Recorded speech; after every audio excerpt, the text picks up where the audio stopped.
Howdy, folks. Today's episode is going to be, well, this is probably going to be another 2, possibly 3-part series. And we're going to be talking about A Hitchhiker's Guide to the Galaxy. Not necessarily the movie, but the reality of it. Now, first thing I want to notice is, like, on the movie here, you see how this is the Saturn, the planet Saturn. Just, Saturn worship. I just find that funny. But did you know that there's a real Hitchhiker's Guide to the Galaxy? Or should I say, a Galactic Farmer's Almanac? Galaxy Guide, really? And that the Galactic Farmer's Almanac is actually known as the Bible, the Holy Bible. It is a Galactic Farmer's Almanac. Now, before anybody starts, saying baloney or wants to call me out on it, I want you to just give me a minute, and I'll actually explain it on why I know this part of it to be true. Please understand that I am a former member of the Church of Jesus Christ of Latter-day Saints. I'm a former Mormon.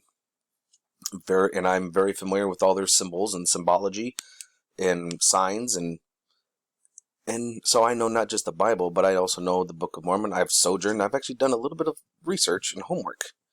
And a lot of this has to do with the number 12. A lot of it. There are parts of 4 and 3, but most of this has to do with the numbers of 12 and the symbology and the meanings of what they're talking about. And let me show you. Got a little list here for us to look at. All right. We have 12 astrological houses, okay, in the zodiacs, right? 12 zodiacs equals 12 months for a year. There were 12 labors of Samson, 12 gods on Mount Olympus, 12 labels were also 12 labors of Hercules. Well, guess what? Hercules, Samson, same guy. 12 Knights of the Round Table with King Arthur.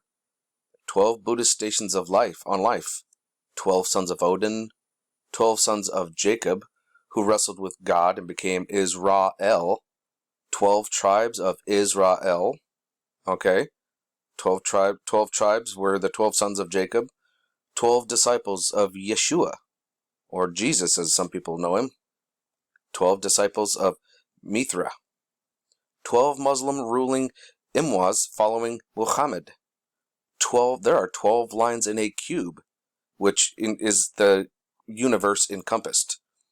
And, of course, the cube being tied directly to the Muslims with Mecca with that big cube. There are 12 lines in it. So, and this is just the number 12 that we're going to focus on. Okay? Now, we'll get into all the different variations here, starting right now. And we're just going to pretty much stick with the Bible. Okay, with Christianity.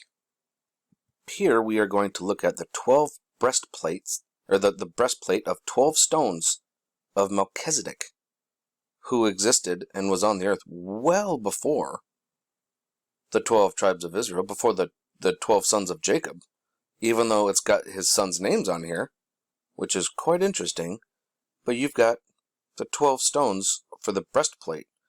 So, is that a coincidence? Along with the 12 sons of Jacob with all of their names, Joseph being... Now this is the other thing. Joseph had the coat of many colors, basically the colors of the rainbow, right? Being light in and of itself. The colors that we see, that we get all of our colors from, come from the colors of the rainbow. 7 colors of the rainbow. Okay, so Joseph representing all light. Would that mean that this was the house that we were in when we had this light, the light from his house? Instead of his zodiac, that's where our sun was in percussion with its evolutions? How it lined up in the stars? Quite possibly. Then, of course, you got your 12 tribes of Israel, which came from that. And then we have, of course, here are our 12 houses.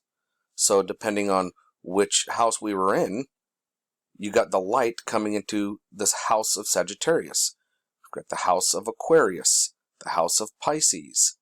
Now, here's the other thing, and I'll touch on this a little more in a little bit, but Pisces, 2 fish.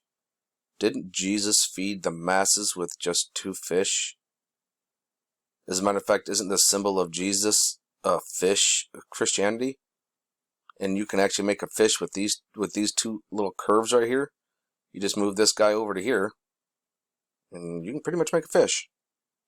Just food for thought. One of the things that we really have to remember, or try to remember, is that we are a species with amnesia. We have forgotten our history, or the truth of the past. And this is a little clip that I actually got from Robert Seiper. He's a very intelligent man. I love Robert Seiper. He brings a lot of truth to things, and I'm trying to bring this down I'm breaking this down a little bit further than some of his work. Okay, for instance, these are called Zeitreben. They have been found in the graves of Nordic women going back 3,000 years. Of course, I might be saying this incorrectly, but here's the thing I want to break down. This right here is known as we call a Nazi symbol, right? The swastika. Okay, and this right here, you see all these signs here? This is the symbol of Saturn. Okay, well, what if I told you that yes and no? Let's count the lightning bolts. Okay, 1, 2, 3, 4, 5, 6, 7, 8, 9, 10, 11, 12. So there's exactly 12, as in 12 signs of the zodiac. And what if I was to tell you that this swastika right here means 4 seasons? Look at how many. I mean, let's dig into this just a little bit here. How many months are in each season? Well, there's 3 in each 4 seasons. So we got summer season, that's 3 months: June, July, August, right? So we've got 3 for summer, 3 for fall, 3 for winter, 3 for spring. So if this is 4 seasons, 1, 2, 3, 4, let's count how many is in this one. 1, 2, 3. 1, 2, 3. 1, 2, 3. 1, 2, 3. Look at that. 4 seasons, 3. Now, with this being very old and ancient, do you think this could be spread over into religions? Let's take a look at this. Look at how old these are. All swastikas, all what we consider to be Nazi symbols. Okay. The first step in liquidating a people is to erase its memory, destroy its books, its culture, its history, then have someone write new books, manufacture a new culture, invent a new history. Before long, the nation will begin to forget what it is and what it was. Milan Kundera. Very wise words. And we are trying to awaken, to remember the truth of our past. Look at this. 4 seasons, crossing, the cross, the Christian cross. There is a lot of symbolism in Christianity and the crosses. For example, many of us know that we are crossing out of the time of Pisces, and we're actually crossing over into the age of Aquarius. So we left Pisces and into Aquarius. We're crossing the zodiacs. A cross? Doesn't this look like a cross? Looks like a cross to me. But I'll digress from the cross for now, and the crossings and the other deeper symbolic meaning behind that. Let's take a look at some other scripture verses, and we'll actually tie this right to the constellations again. Amos 5:8. The one who made the Pleiades and Orion, and turns deep darkness into the morning and the darkness the day into night, who calls for the waters of the sea and pours them out on the surface of the earth. The Lord is his name. Well, Lord, I wouldn't say Lord, because the Lord is somebody who watches over things. Like if you have an overlord, your landlord, that kind of a ordeal. He is the maker of the bear and Orion, the Pleiades. Now we're talking about the 7 sister stars. 7. There's 7 again. And the constellations of the south. He performs wonders that cannot be fathomed, miracles that cannot be counted. And this is Job 9:9-10. So, as we can see, and there are many others. Just for time's sake, I'm trying to keep this brief. And here's another little spot of irony, folks.